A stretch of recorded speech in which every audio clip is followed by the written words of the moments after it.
North Korea is known for its ICBM tests, but what is the new tech the country's military is touting that has some military leaders worried?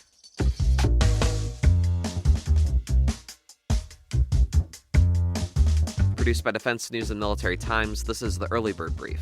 Each morning, we bring you the defense and national security news of the day. There's hacking and cybercrime, disinformation campaigns, weapons relays to Russia, nuclear weapons pursuits, and more. What really stood out to me from the C4 angle was Admiral John Aquilino's remarks about North Korea's drone development.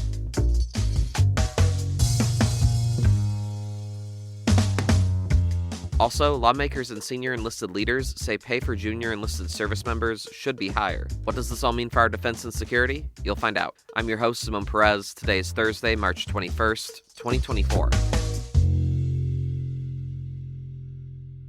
First up, the Navy's top uniformed leader for the Indo-Pacific testified before Congress yesterday. While China did remain a popular topic of conversation, Navy Admiral John Aquilino said North Korea was also another point of concern, but not for the reason you might think. For more on this, military networks and cyber reporter Colin Demarest joins the episode. So Colin, listeners and readers, they often discuss North Korea's pursuit of a functioning intercontinental ballistic missile. But what was the other possible threat from Pyongyang that Admiral Aquilino said Congress should be aware of? There are a lot of threats and misbehaviors if you take a really high-level view of it. There's hacking and cybercrime, disinformation campaigns, weapons relays to Russia amid its invasion of Ukraine, nuclear weapons pursuits, and more. What really stood out to me from the C4 angle was Admiral John Aquilino's remarks about North Korea's drone development. Pyongyang last year unveiled unmanned aerial vehicles that looked strikingly similar to a General Atomics MQ-9 Reaper and a larger Northrop Grumman RQ-4 Global Hawk. One for combat and one for reconnaissance, essentially. While North Korea's rocket and missile advancements garner a lot of big headlines, these sort of smaller conventional moves are also being made, Aquilino warned Congress. And just how effective are those types of drones? That's a good question, and I don't know if I have a satisfactory answer. I'd hazard to say the North Korea lookalikes aren't nearly as good as the sophisticated US versions. There have been some videos and photos published on flight and weapons testing,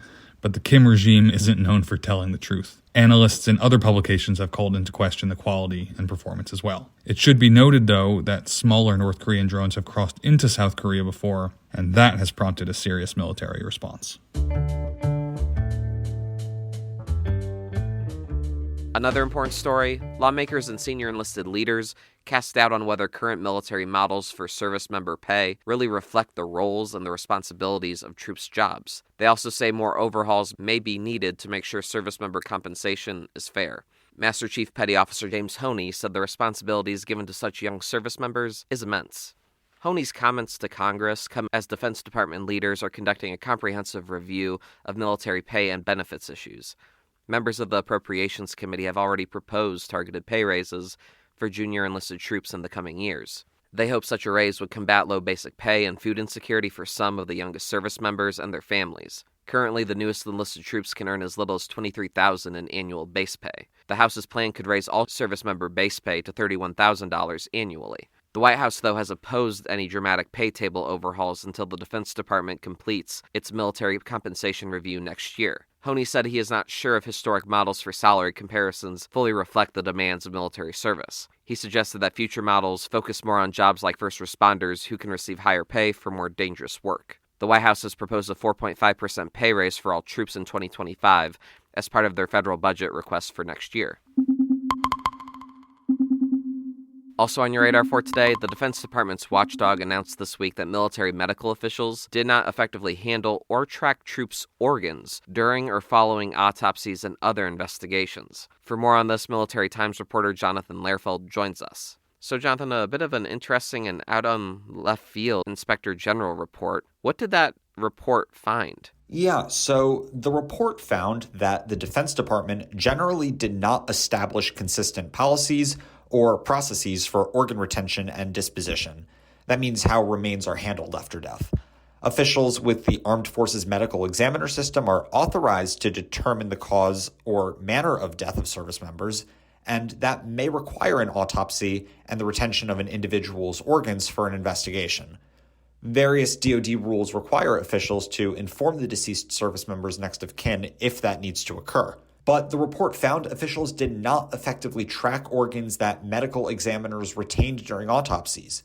It cited a lack of clear policies or procedures to track retention, transportation, storage, or release of retained organs.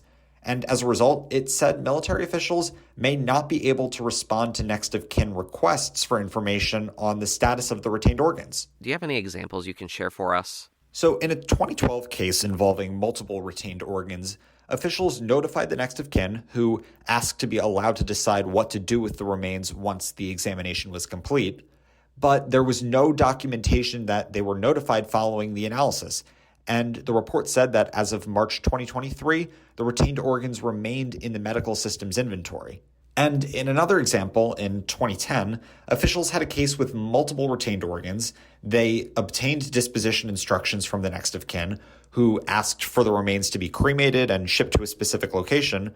But as of March 2023, the retained organs remained in the inventory and were not cremated or shipped.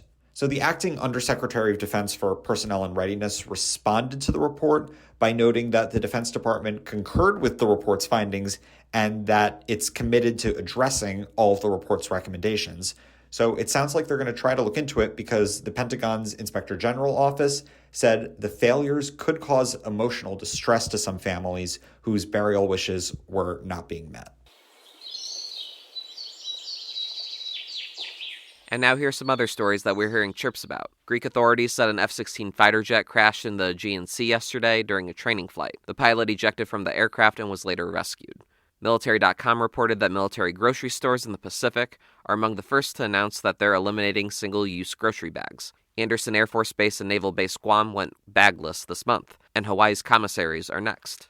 The Inspector General for the Defense Department announced this week the launch of a new website focused on overseeing U.S. security, economic, humanitarian, and other assistance to Ukraine.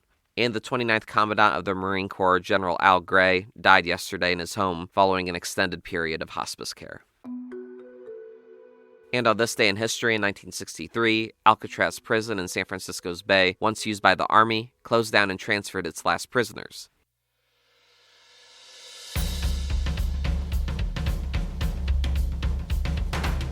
That's it for us this morning. To get more top stories and breaking news, go to defensenews.com/EBB to subscribe to the Early Bird Brief newsletter. Please give us a like, rating, and a comment wherever you get your podcasts, and be sure to follow us on social media at @defense_news and @Military Times. The Early Bird Brief is hosted and produced by me, Simone Z. Perez. Today's episode featured stories by Colin Demarest, Leo Shane III, and Jonathan Lehrfeld. Have a great day.